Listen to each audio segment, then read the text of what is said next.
tarde a todos, boa noite quase, hoje dia 3 de março, domingo, quase 6 horas da tarde. Estamos aqui para a terceira parte do vídeo sobre autismo. Peço desculpas pelo meu estado, fim de semana inteiro em curso de harmonização facial, cabelo desgrenhado, roxo na testa porque eu fiz um botoxinho, faz parte, né? Mas vamos lá, o importante é o que a gente vai conseguir conversar aqui hoje, tá bom? Antes da gente começar, me fizeram duas perguntas no particular. Eu gostaria de estar conversando com vocês sobre essas perguntas aqui para dar resposta. Eu falei que ia dar resposta em público, até porque acho que todo mundo tem, às vezes é uma dúvida que pertence a outras pessoas também. Então eu peço para as pessoas que têm realmente algum tipo de dúvida e quer fazer alguma pergunta. Nossa, eu adoro conversar sobre assuntos que eu amo, como autismo, odontologia, harmonização facial, bruxismo. Nossa, eu fico horas conversando, entendeu? Espiritualidade, eu adoro. Fiz curso de tarô, essas coisas. Então, quando o assunto é alguma coisa que me agrada, eu fico horas conversando e é um maior prazer. Então, eu nunca vou ficar chateada se alguém chegar lá no YouTube ou aqui mesmo nos comentários e me fizer uma pergunta em aberto ou achar que o que eu falei não procede, quer conversar sobre isso. Gente, problema algum, tá? Pode até pedir para ela, na próxima vez faça a pergunta no canal ou mesmo no post que eu colocar, porque eu acho que mais pessoas podem ter a mesma dúvida e a gente já compartilha para todo mundo. Então, eu vou ler aqui e vou tentar responder antes da gente começar hoje, tá bom? A primeira pergunta já me fizeram várias vezes, tá? E é tão engraçado que a gente já tá até acostumado com esse tipo de coisa. É assim. Nossa, que legal teu filho, mas ele não tem cara de autista, ele parece tão normal. Então, deixa eu falar uma coisa para vocês. Vamos colocar a palavra normal mais na pauta? Normal, anormal, deficiência. Não, a gente não precisa falar isso. Assim, ele parece uma criança como qualquer outra, né? Então, melhor. A gente começa a colocar esses adjetivos, fica parecendo que o nosso filho, né, é anormal e tal. Então, a gente sabe que não tem nada a ver. Até porque tem pessoas que são normais e eu acho que elas são muito mais anormais do que normais. Se consideram normais, mas têm atitudes e um caráter completamente fora do normal. Então, normal ou anormal é uma coisa muito subjetiva, né? Vamos tirar essa... Então, vamos colocar assim, seu filho não tem cara de autista. Então, vamos lá. Gente, em geral, né, você nunca vai saber se a criança ou o adolescente é autista pela cara dele. Por quê? Porque o autismo não é uma síndrome. Não é como a síndrome de Down, a síndrome de Turner, em que eles têm traços físicos da síndrome, né? Ela é aquele olhinho puxado, é o narizinho em cela, eles têm macroglossia, eles têm um sobrepeso, algum tipo de problema cardíaco. Então, essa é uma síndrome. Isso caracteriza a síndrome, o Down, né? O autista não é uma síndrome. O autista é uma alteração comportamental. Tá? Então, geralmente, os casos de autismo vêm acompanhados de TDAH, transtorno de déficit de atenção. O Marcelo tem TDAH, tá? Em geral, 99% dos autistas têm TDAH. Agora, existem autistas que têm síndromes associadas. Down, Turner, outros tipos de síndromes até mais raras. Então, é o autismo, o TDAH e uma outra síndrome associada. Nesses casos em que tem outra síndrome associada, sim, eles têm o rostinho, geralmente um rostinho mais que condiz com a síndrome, tá? Mas não necessariamente. Então, o autista ele não tem cara de síndrome, porque não é uma síndrome.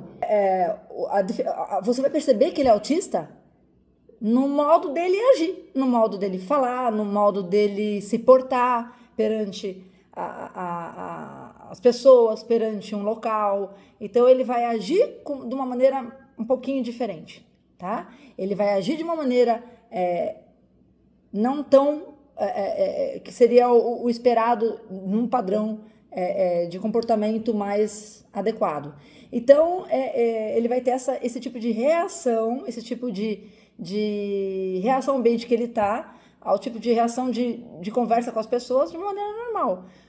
Quando eles conversam, vai ser uma conversa geralmente mais robotizada, geralmente uma conversa mais simplificada, ou às vezes nem conversam, só fazem ruídos, tá bom? Então, é mais pelo comportamento do que pelo rosto. Salvo os casos em que tem alguma síndrome associada, tá joia? A segunda pergunta foi por que levar ele primeiro no neuro e não direto na psicóloga? Meu filho foi levado direto para o psicólogo. Bom, isso é uma coisa assim, depende do grau de autismo. Tem autistas que são tão leves que você pode realmente ir primeiramente ao psicólogo para fazer um exame ou ver se esse é um caso de autismo mesmo, para eles fazerem todos os exames, para fazerem todas as baterias de anamnese e entrevistas, tá? Mas, gente, isso é para caso de autista que ele é funcional. É aquele autista que você chama, senta aqui, vamos conversar. Ele senta, ele não vai ter aquela conversa extremamente elaborada, tá? Mas ele consegue conversar, entender o comando e responder e reagir. Agora, imagina uma criança, como era o Marcelo, meu filho, que não conseguia ficar sentado na mesa. Pra vocês terem uma noção, não dava para sentar ele numa mesa, ele não ficava sentado numa mesa. Então, como é que você vai levar uma criança dessa para um psicólogo e falar, vamos começar a terapia? Não tem como. Se a gente não fizer uso de medicação própria para isso, que foque eles um pouco, você não vai conseguir sentar uma criança desse nível de grau de autismo numa mesa. Imagina só, quer ver? Se a gente conseguisse fechar os olhos agora, imaginar que a gente está no cinema, tudo escuro, tá passando um filme. Aí alguém chega lá na sala de comando do cinema e acelera o filme em 1000%. Ele roda 10, nós vamos acelerar em 1000%. Sabe o que você vai ver? Você vai ver isso daqui, ó. Imagens passarem numa velocidade extremamente rápida, sons numa velocidade extremamente rápida. Você não vai entender absolutamente nada, vai ficar extremamente confuso e depois de um tempo, você vai ficar extremamente irritado com aquela quantidade de estímulo, extremamente rápido, extremamente veloz, em que você não consegue entender nada do que está acontecendo e aquilo simplesmente não para. Agora imagina você sair dessa sala de cinema e onde você está? Num shopping, em casa, assistindo uma televisão. Você continua com esses estímulos nessa velocidade. Entendeu? É muito complicado. O autista, ele tem uma hipersensibilidade sensorial. Escovar um cabelo, que pra gente é extremamente simples, para eles é extremamente dolorido. Cortar as unhas da mão, do pé, é extremamente dolorido. Escovar os dentes é extremamente incômodo. Eles têm essa hipersensibilidade. Então, o que a gente tem que fazer? Controlar primeiro, com remédios, essa hipersensibilidade, diminuir um pouco ela, focá-los um pouco mais. Por isso, do neuro. Por quê? Porque o psiquiatra, o psicólogo, gente, o psicólogo não pode medicar remédio para autista. Entendeu? Ele não tem como medicar o autista. Quem vai medicar é o neuropediatra. Ele é o único que tem acesso às medicações que são para autismo.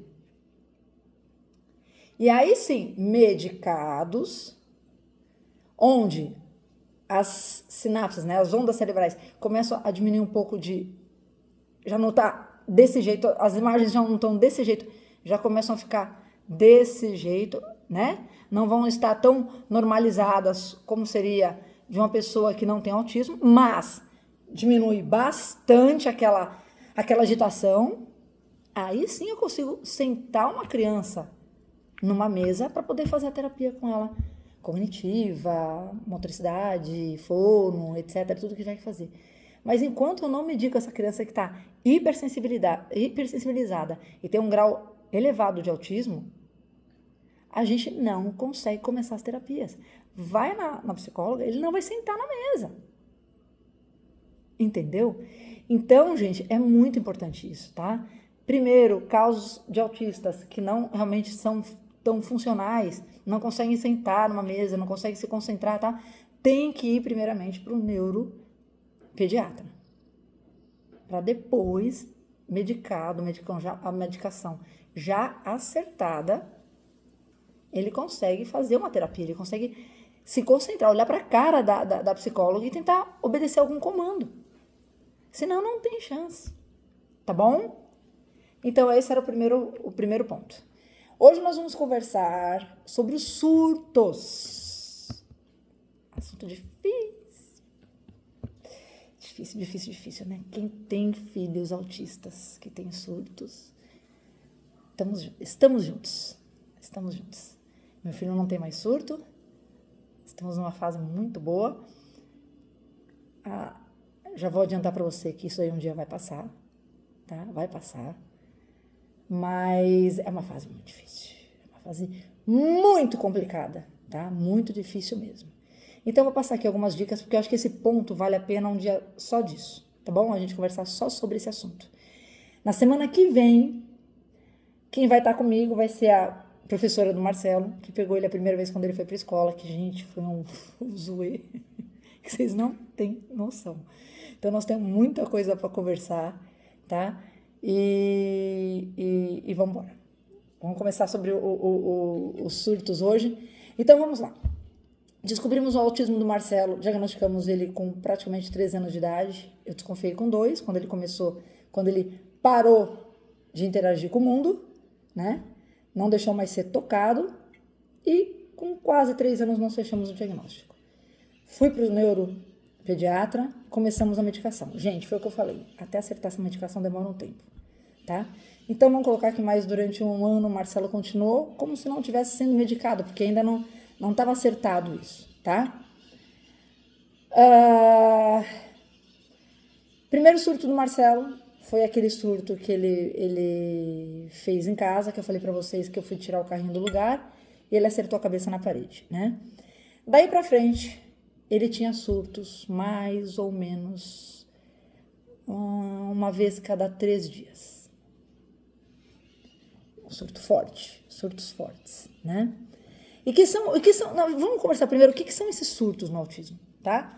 Na verdade, esses surtos são um colapso emocional, tá? Eles têm um colapso emocional devido a vários estímulos. Então, quando ele está sobreestimulado, super estimulado, ele pode ter um surto. No caso do Marcelo, começou com ruídos fortes, ruídos altos, né? Latido de cachorro, muita bagunça. Televisão, dependendo do programa, tá? Saía com ele algum lugar onde tinha muito estímulo de luz, iluminação, tá? Então, ele tinha um surto. Então, na verdade, para saber o que é o surto, a gente tem... Os americanos falam em 2 tipos de surto, né? O shutdown e o meltdown. O shutdown é aquele surto mais brando. O que é o shutdown? Então, a criança ou adolescente, ele tem o hiperestímulo, aí ele faz o quê? Ele dá uma prostrada. Ele para, como se estivesse em choque. Ele simplesmente para. E 2 uma, ou ele amolece, ou ele dorme. Ele chega a ter uma necessidade de deitar. Tá? Ou ele fica paradinho, molinho, tá? Ou ele chega a ter uma necessidade de deitar. Simplesmente deitar, fechar os olhos, deitar, aonde ele estiver. E o meltdown? O meltdown, na verdade, é o surto mais forte. é uma reação extremamente exacerbada, onde eles se batem, onde eles gritam, onde eles choram, mas de uma maneira assim, histérica, realmente histérica. Eu vou terminar a fala de hoje com um dos surtos do Marcelo que aconteceu em São Paulo, tá? Mas o Marcelo, infelizmente, ele tinha o meltdown e depois o shutdown. Ele fazia o meltdown, que era aquele surto, gente, parece que é uma cólera, assim, é uma coisa assim que sai, sabe? Incontrolável, é incontrolável. Durava exatamente 40 minutos. Você contava no relógio, começava, 40 minutos depois terminava. A hora que terminava, ele entrava em shutdown. Que era o quê? Ele ficava completamente mole. Depois, geralmente, quando uma pessoa tem uma crise epilética, né? No final da crise epilética, a pessoa fica mole, fica completamente mole, sonolenta e mole, né? É exatamente isso. Depois do meltdown, ele entrava em shutdown, ele ficava extremamente sonolento e mole. Ele ficava mais 10 minutos nessa situação, levantava, como se nada tivesse acontecido, e ia brincar. Como se nada tivesse acontecido. Era inacreditável. Parece que tudo aquilo não tinha acontecido. Né? Então, isso começou a acontecer com os estímulos.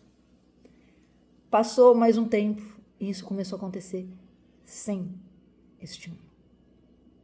Ele tinha as crises que começaram a ser diárias. Todos os dias ele tinha uma crise. E às vezes sem nenhum motivo. Ele está na casa dos meus pais, a gente está almoçando na casa dos meus pais. Ele simplesmente tem uma crise ali. E, gente, não tem um ser humano na face da Terra. Meus pais já conheciam ele, lógico, né? Conviviam com ele, que não fica assustado com uma crise dessa. É assustador, tá? Então, eu vou dar as dicas já para vocês, mas é uma coisa extremamente forte, tá bom? Eu até me compadeço com as mães que estão com os filhos em crise ainda, porque não é fácil não, tá? Então, o que acontece? Ele tinha crises diárias e já sem estímulo nenhum. O que me dava... depois de um tempo tendo crises, a gente começa a reconhecer, né, os sinais nos nossos filhos, de tanta gente conviver ali. Eu percebia que ele estava brincando, normal. De repente, mas era de repente. Era de uma hora para outra. De um segundo para o outro. Ele olhava para mim, o olho dele fazia isso aqui, ó. Tá normal, o olho dele fazia isso aqui, ó. Como se virasse japonês. O olho dele fechava assim, ó. Eu falava assim, vai entrar em crise. Era questão de 1 a 2 minutos que eu tinha para limpar tudo que estava perto que podia machucar. Tirar tudo que era cortante. Tirar de perto. Porque na hora que começava, ele se debatia de uma forma assim, terrível. Ou, se eu tava, já aconteceu de eu estar num shopping com eles, de estar andando, passeando, olhar pra cara dele, o olhinho dele fechar, eu catar ele no colo, sair correndo pro carro, de estar chegando no estacionamento, ele entrar em crise, já começar a se debater, eu colocar ele no carro e a gente ficar no carro até a crise terminar.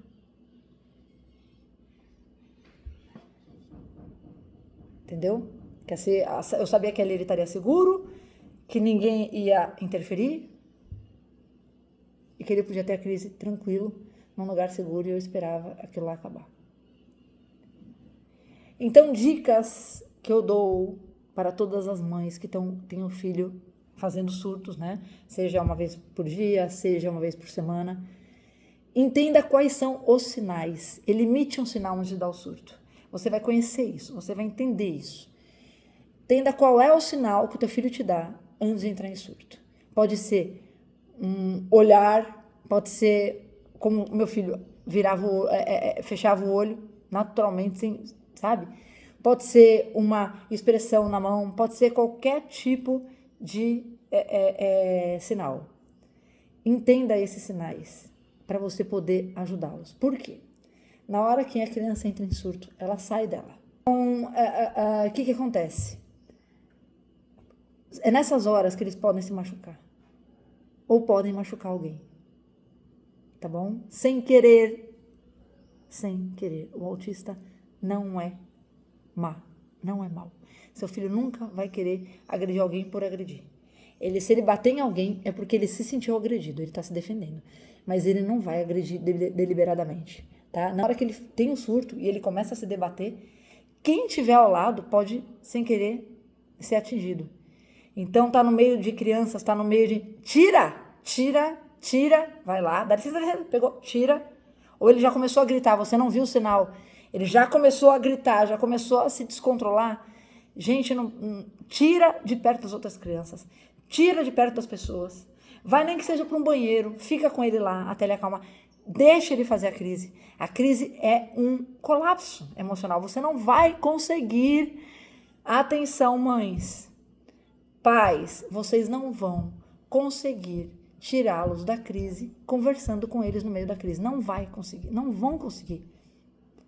Calma, filho, calma, isso vai passar. Não vai conseguir, não vai. É uma explosão mental. É uma explosão. Ela vem com tudo. Eu tentei de tudo, vocês podem imaginar. Eu já tentei de tudo. Você pode falar para ele na hora disso. Eu te amo, estou do teu lado. Não adianta. Eles não conseguem ouvir. Eles não conseguem se controlar e se centrar. Entendeu? Então, quando começa uma crise, ou quando você vê que vai dar uma crise, sentiu o sinal e vai acontecer uma crise, remova essa criança para um lugar seguro e de preferência onde não tenha ninguém. Porque muitas pessoas não vão entender. Tá? Então, o primeiro passo é mantenha teu filho em segurança. Procure um lugar onde ele pode se debater, onde ele pode ficar em crise, em segurança. Se você conseguir abraçá-lo, porque às vezes a força é gigantesca. Você vai abraçar uma criança dessa, você te quebra o nariz. Entendeu? É assim, eu já cheguei a ter crises com o Marcelo, que eu peguei ele abraçado dele e com a cabeça para trás. Não quebrou meu nariz porque Deus não quis. Porque assim, eu virei pro lado na hora, porque vem com tudo. Entendeu? Então, você também não pode querer segurar e acolher a criança e sair arrebentada. Porque depois você vai ter que cuidar dessa criança. Como é que você vai cuidar dessa criança arrebentada? Entendeu? Então, tenha em mente que a criança tem que estar segura e você tem que ficar inteira. Entendeu? Te quebra o nariz. Uma vez ele me deu uma cabeçada no supercílio, abriu meu supercílio. Abriu. A dor foi tanta que na hora eu larguei ele. Aí eu falei, gente, eu não posso me descuidar. Porque se eu me machuco, quem que vai cuidar dele depois? Entendeu? Foi num lapso meu. Ele veio com a cabeça para trás, eu sempre tomei cuidado para não acontecer nada, e me abriu realmente o supercílio, tá? E dói pra boca, dói demais. Então, aí você não consegue mais, você não sabe se você grita de dor ou você ajuda a criança, né? Então, a primeira coisa é manter a criança em extrema segurança. Segundo, mantenha-se você também atento para não se machucar, porque você vai precisar ajudar essa criança depois, tá bom? O que eu tenho para falar para vocês com relação ao surto? O surto passa, ele dura geralmente alguns minutos, meia hora, tá? Às vezes um pouquinho mais. Passou o surto, a criança geralmente fica largada, cansada. Deixa essa criança descansar. Passou mais alguns minutos, essa criança retoma como se nada tivesse acontecido. Tá bom? Então, a gente tem que entender assim, tá? O surto acontece, pode ser o meltdown ou o shutdown. O shutdown é aquele mais leve, onde eles prostram, eles simplesmente têm a necessidade de ir dormir. Eles precisam deitar, eles precisam dormir, tá bom? A notícia boa é, a medicação controla bastante. A medicação acertada ajuda muito. Mas, gente, o que mais ajuda é o amadurecimento. Todos nós amadurecemos na vida. Os autistas também amadurecem. E não é que eles não entrem em surto depois. Eles até entram em surto. Entendeu? Mas eles começam a se autorregular. Eles começam a se autocontrolar de alguma forma. Esses surtos são desgastantes, são extremamente desgastantes para eles, para nós e para o ambiente onde eles estão. Então, se eles se controlarem, eles conseguirem se controlar, para eles gente, é vida. Hoje o Marcelo se autocontrola dessa forma que eu vou até mostrar para vocês. Então, quando ele entra em hiperestímulo ou alguma coisa, e hoje eu percebo que o hiperestímulo para ele é ir para um lugar novo que ele gosta muito. Começa a ter as estereotipias, né? E aí eu falo, calma, se acalma. Ele faz assim.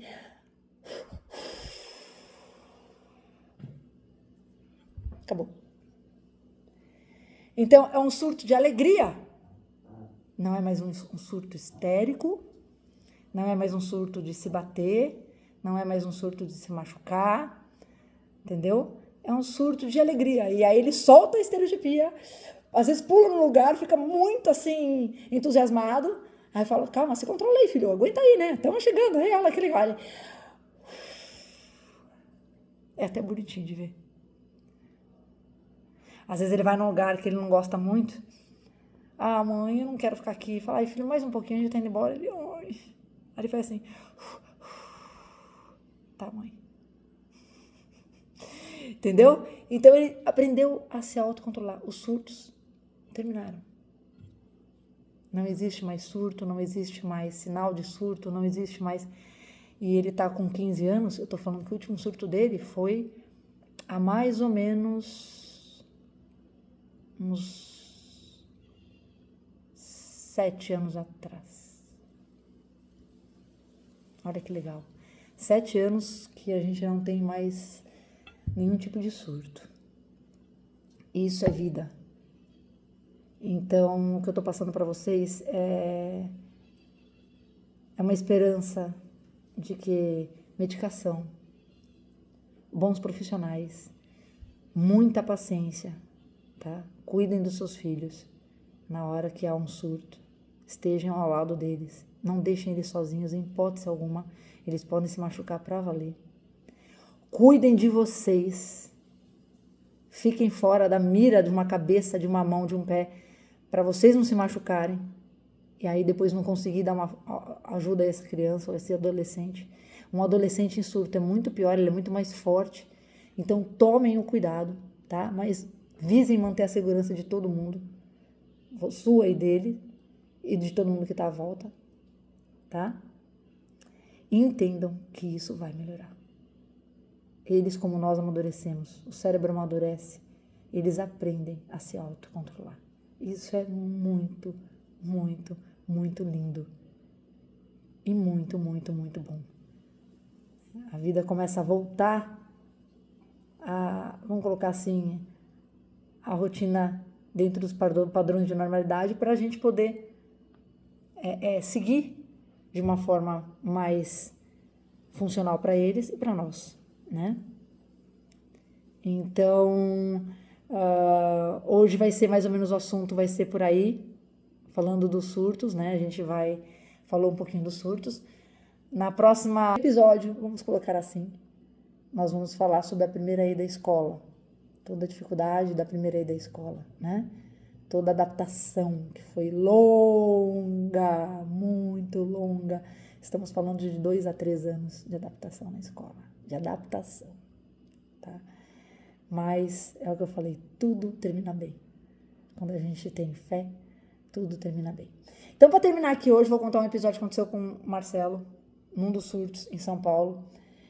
A gente foi para um desfile da Disney. Ia ter um desfile da Disney no Jockey Club em São Paulo, ali Cidade Jardim, Jockey Club, e eu levei as crianças. A época o Marcelo tinha 4 anos, 5, não, Marcelo tinha 5 anos, o Gustavo, meu filho mais velho, tinha 6, e ele queria muito assistir. Eu achei injusto não levar o Gustavo para assistir um show da Disney, que ele queria tanto, um desfile da Disney, porque o Marcelo era pequeno, tinha autismo e tal, então vamos lá, a gente vai, não fica muito tempo, e vamos nós. E fomos, nós ficamos exatamente meia hora. O Gustavo adorou, o Marcelo ficou praticamente no meu colo, gostou também, adorou, tá? Tá tudo bem, tudo muito bem, tudo tranquilo. Vamos voltar pro carro, a gente tinha estacionado do outro lado da Cidade Jardim. Quando a gente tá voltando pro carro, eu tava de mãozinha dada com os dois, o Marcelo no meio atravessando a Cidade Jardim, ele soltou da minha mão e sentou no chão.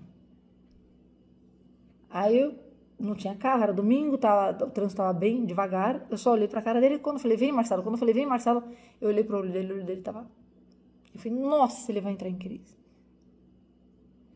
Na hora eu catei ele. Mas na hora que eu catei, ele já começou a gritar. Ele já entrou em crise ali. Não deu nem tempo de eu correr até o carro. O carro estava do outro lado da rua. Não deu tempo de eu ir até o carro. Ele começou a gritar. E foi uma crise daquelas, gritando, esperneando e tal. Na hora que eu vi que vinha carro, eu falei, Gustavo, gruda na minha calça. Não solta da minha calça, que eu vou pegar teu irmão. Catei ele no colo, ele esperneando e com a cabeça para trás, eu segurando forte ele e com a cabeça batendo aqui do meu lado, tomando cuidado para não quebrar o nariz e não me quebrar a cara e sair da rua, né? Se eu desmaio lá com os dois, o carro atrapalha nós três. E segura, Gustavo, e corri pro canteiro, corri. Consegui chegar do outro lado da rua com ele esperando com maior dificuldade. O carro estava estacionado numa travessa da Cidade Jardim, numa rua super tranquila. Cheguei ao lado do carro, ele berrando, se esperneando. Eu coloquei ele um pouquinho no chão. Quando eu coloquei ele um pouquinho no chão para abrir o carro, para colocar as crianças, passou um grupo de umas 5 pessoas, mais ou menos, nos seus 25, 27 anos. A menina chegou para mim e falou assim, larga essa criança sua. Aí eu falei, só que ele tava berrando, gente, ele tava berrando. Nada que eu falasse ela ia ouvir. Mas eu cheguei e falei assim, calma, que eu sei o que eu tô fazendo. E peguei o Marcelo para colocar na cadeirinha do carro. E o Marcelo berrando, mas berrando daquele jeito, né? E ela virou e falou assim, larga essa criança que a gente vai quebrar a tua cara. Aí eu vi que a coisa tá ficando feia. Tinham três homens e 2 mulheres. Aí eu falei, Gustavo, para dentro do carro. Imediatamente, por favor, filho. Gustavo entrou. O Marcelo berrando, coloquei eles na cadeirinha. Nem consegui amarrar na cadeirinha, só sentei eles na cadeirinha. Já fechei a porta do carro. Ela virou assim, eu vi ela me deu um empurrão. Eu bati na porta do carro. Imediatamente eu peguei, entrei e travei as portas do carro. Marcelo berrando atrás. Em crise. Vocês imaginam a criança berrando, se trepelando todo. Gustavo do lado começou a chorar. Porque viu aquele pessoal lá tentando me bater. Eu presa dentro do carro com os 2. Os 5 cercaram meu carro e começaram a esmurrar o carro. Esmurrar o carro. E chutar, e amassar, e não sei o que. Eu tinha na época aquela Kia Sorrento, aquele carro grande, graças a Deus, né? E esmurravam e tal. E eu, calma, Gustavo, fica calmo. Gustavo chorando, Marcelo berrando, né? Aí chegaram mais 10 pessoas. Mas o que é isso? O que é isso? Aí a menina, ela tá matando, ela tá judiando do filho. Bom, não preciso nem falar que tinham 15 pessoas tentando quebrar os vidros do meu carro. Sai daí que nós vamos te pegar e que não sei o que, sai daí que nós vamos pegar você e não sei o que. Gente, foi assim, acho que uns 5 minutos de inferno na terra. Teve uma hora que eu vi que eles iam quebrar o carro. Eu falei, nossa. Eles estouraram o vidro, eles vão me matar. Na frente dos meus filhos, né? Eu lembro que eu baixei a cabeça e falei assim... Meu Deus, proteja os meus filhos. E que seja feita a vossa vontade. Eu confio. Gente, questão de 30 segundos. Eu, do outro lado da 9 de julho, estava vindo um carro enorme da polícia. Eles atravessaram o canteiro com tudo. Estacionaram do lado. Um policial ficou na direção, o outro já saiu com a arma na mão aqui. Falou, afasta. Todo mundo afastou. O que tá acontecendo? Ah, porque ela quer matar a criança, que não sei o que, tal. Gente, eu tava dentro do carro em estado de choque, eu tava paralisada. Gustavo chorando, Marcelo berrando e eu paralisada. Eu não conseguia me mexer. Aí o policial falou assim, ninguém chega perto. Aí ele falou assim, desce do carro, moça. Eu só lembro que eu olhei pra cara dele e falei, não vou. Ele falou, desça do carro, é uma ordem. Eu falei, não desço. Ele falou, desça agora do carro. Eu falei, não desço. Eu abri um pouquinho a frestinha pra falar com ele, né? Eu falei, eu não vou descer. Se eu descer do carro e eles vierem pra cima de mim, vocês dois não dão conta dos 15. E eles vão me matar. Na frente dos meus filhos. Nem pensar. Aí eu peguei, aí eles berrando, eu não conseguia falar, eu escrevi no papel, meu filho é autista, e botei na parede, no vidro do carro. Ele leu, ele falou assim, eu dou 1 minuto para vocês desaparecerem. Essa mãe tem uma criança especial e vocês quase mataram ela. Eu dou 1 minuto para desaparecer. Quem tiver aqui, eu vou enfiar dentro do carro, vou levar direto para a delegacia.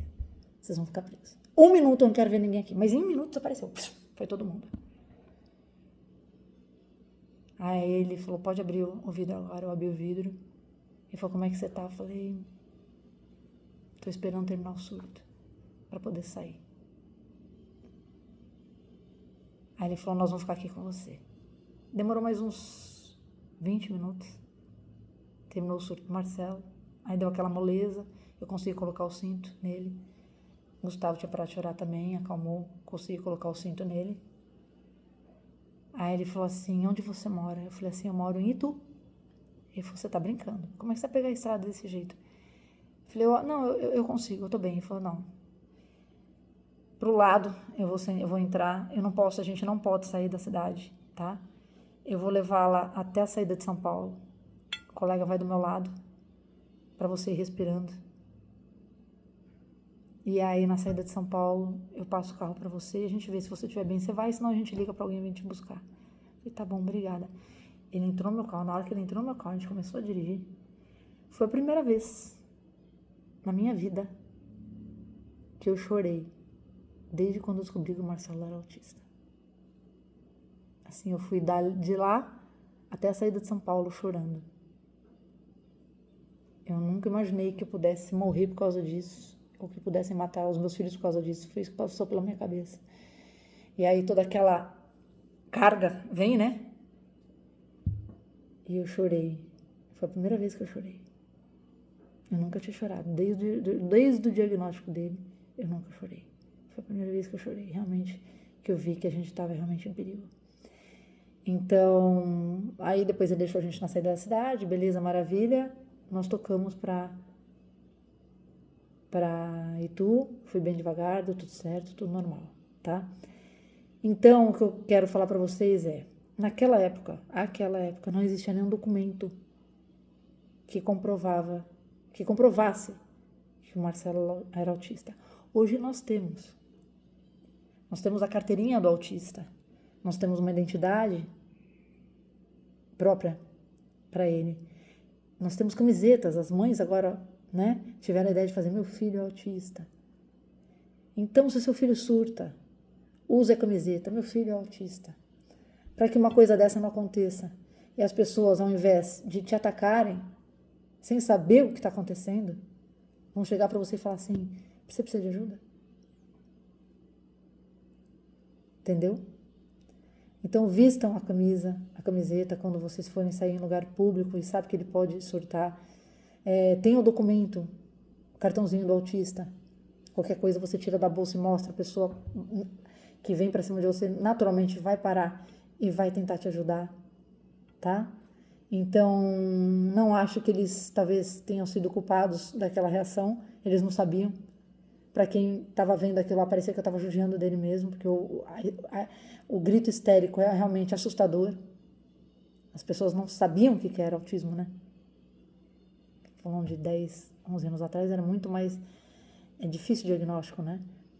Então, tenho esses recursos agora com vocês. Faça uma... Ah, não tenho condição de comprar uma camiseta? Faça. Pega uma camiseta do teu filho branca. Escreva, meu filho é autista. Entendeu? Faça a carteirinha gratuita. Anda sempre com ela na bolsa, sempre, sempre. Tá em algum lugar, a criança surtou no meio da rua, mostra a carteirinha. Quem tiver ao lado vai te ajudar. E não vai te atacar. Né? Tá bom? Então, ficam aí as dicas. Qualquer dúvida, qualquer problema. Eu tô muito feliz. O pessoal tá compartilhando esse vídeo com pessoas bem de longe. Assim, eu falei, nossa, que legal. Pessoas que estão com os filhos em diagnóstico, ainda não sabem exatamente o que é, mas estão desconfiados, e as pessoas estão compartilhando e tá chegando olha, a gente está muito feliz, tá? E eu deixei aberto, quando as pessoas quiserem falar comigo, pode chamar. Se tiver vergonha de colocar no aberto para todo mundo ver a pergunta, pode mandar no particular, como foi o caso dessas pessoas, e eu passo a pergunta aqui, não dou nome de ninguém, e a gente conversa, tá? Mas eu estou muito feliz que está chegando a pessoas que têm que ouvir isso, que vão tirar algum proveito disso. Porque na época que eu descobri o autismo do Marcelo, que eu passei por tudo isso, eu não tinha quem recorrer. Só mesmo os profissionais. Não existia tanta gente falando de autismo assim, livre nas redes, né? Para poder me ajudar. Então, se isso for de alguma forma uma ajuda para essas pessoas, eu estou muito, muito feliz. Mas muito feliz mesmo. Tá bom? Então, continuem compartilhando. Tá chegando nas pessoas que precisam ouvir isso. E que consiga chegar a muito mais gente. E tá aqui aberto o canal, tá aberto o meu... Tem o meu canal no YouTube lá, pode me perguntar por lá. Tem meu WhatsApp, pode me chamar aonde quiser. Qualquer lugar tá aberto para qualquer pessoa no Brasil inteiro que tiver alguma dúvida e precisar de alguma ajuda, pode contar comigo. Nós estamos todos juntos. Tá bom? Um grande beijo. Ótimo final de domingo a todos e uma ótima semana. Até semana que vem com a professora do Marcelo. Fiquem com Deus.